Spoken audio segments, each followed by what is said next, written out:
Hello and welcome to Newsfeed on Trust TV. My name is Dorcas Yakubuzala, bringing you trending stories that people are talking about and sharing around the globe today, and also their opinions on such issues. I want to appear in court, but I'm afraid of arrest, says Yahaya Bello. Federal government sets 18 years as minimum entry age into tertiary institutions. 3 die searching for cell phone in pit toilet. Celebrity designer Nancy Gonzalez jailed 18 months for smuggling in crocodile bags from Colombia. Now, top on what's trending, the embattled immediate past governor of Kogi State, Yahaya Bello, says he would have appeared at the Federal High Court in Abuja to answer to the 19-count charge preferred against him by the Economic and Financial Crimes Commission, EFCC, but is afraid he would be arrested. Though Bello was absent for his arraignment on April 23rd, he briefed a team of lawyers who addressed the court on his behalf. A member of his legal team, Adiola Adedipe San, told the court that his client would have made himself available for the proceedings but was afraid that he would be arrested. Adedipe then appealed to the court to set aside the ex parte order of arrest it earlier issued against the former governor. However, EFCC's lawyer urged the court to refuse the application, insisting that the warrant of arrest should not be set aside until the defendant makes himself available for his trial. Now, someone said, "The fact that Nigerians still can't decode the gimmicks of these politicians baffles me. These guys don't care about you, and even if he brings out the money, another will still embezzle it." Another said, "If EFCC will do a good job, life imprisonment is too small for the sad excuse of a human being." Another wrote, "Why are you afraid of arrest, sir? I thought you were called the White Lion, or you are just answering a name you have no idea what the meaning is." Now, the federal government has directed that candidates who are less than 18 years should not be offered admission into tertiary institutions. The Minister of Education, Tahir Mamman, gave the directive on Monday, April 22nd, during a monetary exercise of the ongoing 2024 Unified Tertiary Matriculation Examination, UTME, in Buhari Federal Capital Territory. The minister said the 18 benchmark is in line with 6334 education system. He added that the minimum age of entry into the university is 18, but there are students who are 15 or 16 years old going in for the entrance examination. Now, a netizen said they should also increase the age limit of job applications in both public and private sectors or completely remove age limits. Another said, "I support this completely. University education isn't supposed to be for kids. After their secondary school, enroll your children in skills like tech, fashion designing, baking, barbing, furniture making, mechanical works with artisans, etc. Yearly, Nigeria continues to churn out graduates who are deficient in maturity and skills. That needs to change. Exceptionally gifted students may, however, have an exception." Another wrote, "I feel like the people in support of this don't have children that are bright or mature or something. Because tell me why a 16-year-old shouldn't be allowed to enter university. What's that? I entered university at 14 and now I'll be graduating at 18. So I should have waited 4 years at home and it's now I'll be entering school 4 years later."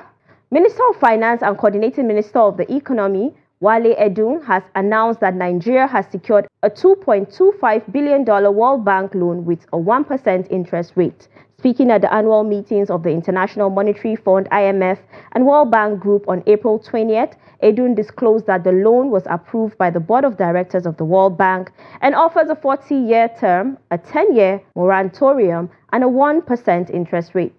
He added that Nigeria also secured similar budgetary support and low-interest funding from the African Development Bank, AFDP. Now, someone said, "So this World Bank can't say no to these country leaders? Every time they are collecting loan, who will pay this loan? I think, say, if person borrow money, if he or she never pay back, them no go borrow am another one. Why do they keep borrowing and not paying back?" Another said, "Good news indeed. Are we bringing in enough revenue that will help us pay back?" Another said, "You are doing the right thing. Keep pushing us to the right direction. Nigeria will be better."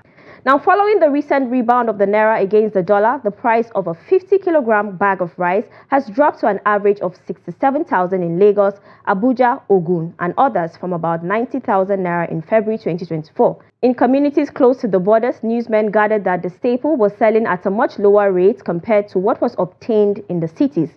In Ogun border communities like Imeko, Idiroko, Oja, Odan, and others, a bag of rice was selling for around 49,000 naira or below.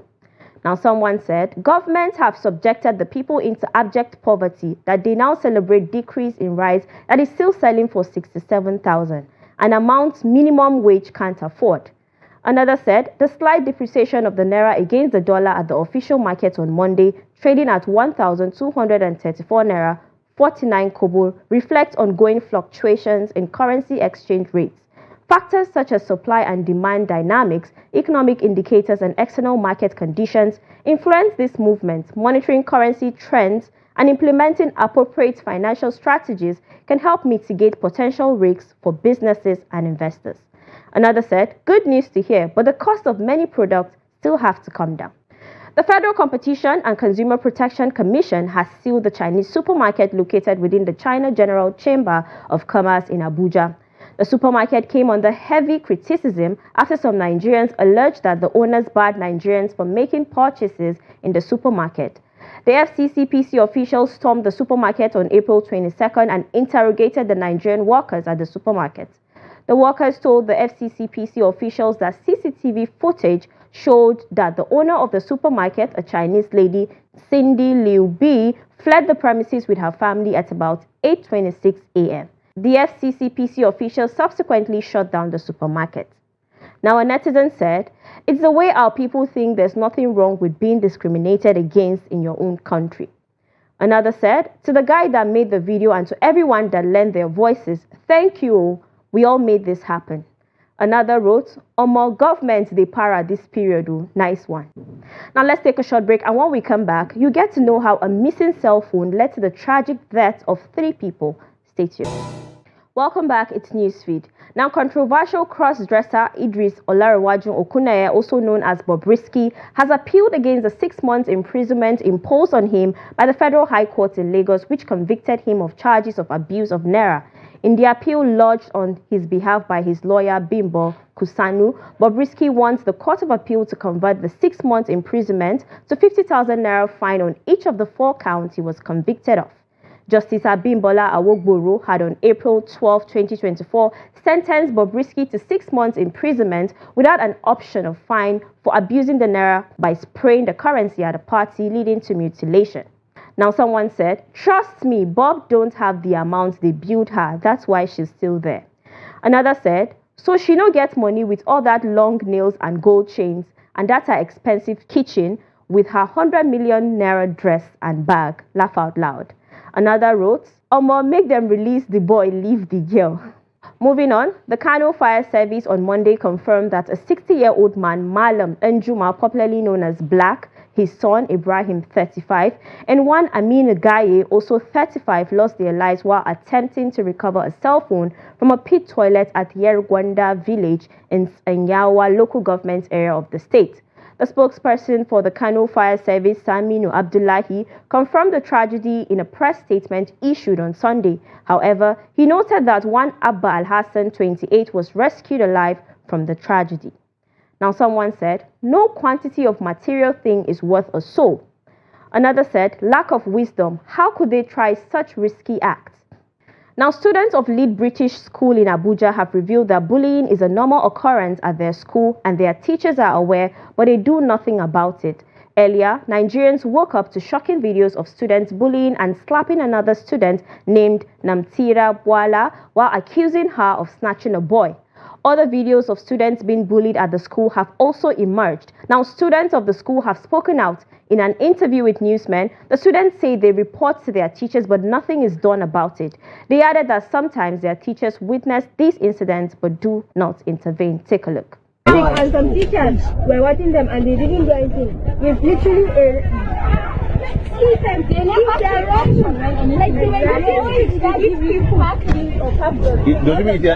it has been happening every day. Yes, it happens every day. And they always give us practice. Like, kind of that's popular. Also, a victim of them. Yes, the police was one time they poured cold water on us. But have you ever reported to the management? No, they don't do anything. If they pay them money. Now, someone said, maybe the teachers are scared of children with powerful parents. Another said, of course, some of these teachers are bullies themselves, so they see it as a normal thing. Another wrote, those teachers can't do anything to be sincere except they want to lose their jobs because the key people that got the power and authority in the school obviously knows about all these bullying incidents and have been covering it up because I'm sure this wouldn't be the first, but I hope it will be the last. However, Mariam Hassan, the student slapping Namtira Bwala, has apologized, addressing both her fellow students and the public. Mariam issued a formal apology expressing deep regret for the incident. Moving on, a top fashion designer has been sentenced to 18 months in prison after pleading guilty to charges of smuggling crocodile handbags from Colombia. Nancy Gonzalez, a Colombian citizen in her 70s, was extradited to the U.S. earlier this year following her 2022 arrest for running a sprawling multi-year conspiracy that involved recruiting couriers to transport her handbags on commercial flights to high-end showrooms and New York fashion events, all in violation of U.S. wildlife laws. The designer, whose website cites her innovative use of precious skins, sold her wares to the upper echelons of Hollywood society, with majority names including Salma Hayek and Kris Jenner, all seen sporting her expensive bags. Prosecutors countered that Gonzalez had acquired great wealth and an opulent lifestyle, which contrasted with the couriers she recruited to smuggle her merchandise into the United States. Now, a netizen said, they should start jailing people bringing bones straight to and allow men breathe. Another said, and the celebrities she's trying to please will move on and get other designers. Another opined, they want to make money by all means. And now to a funny video of a child looking at a mirror for the very first time. Take a look.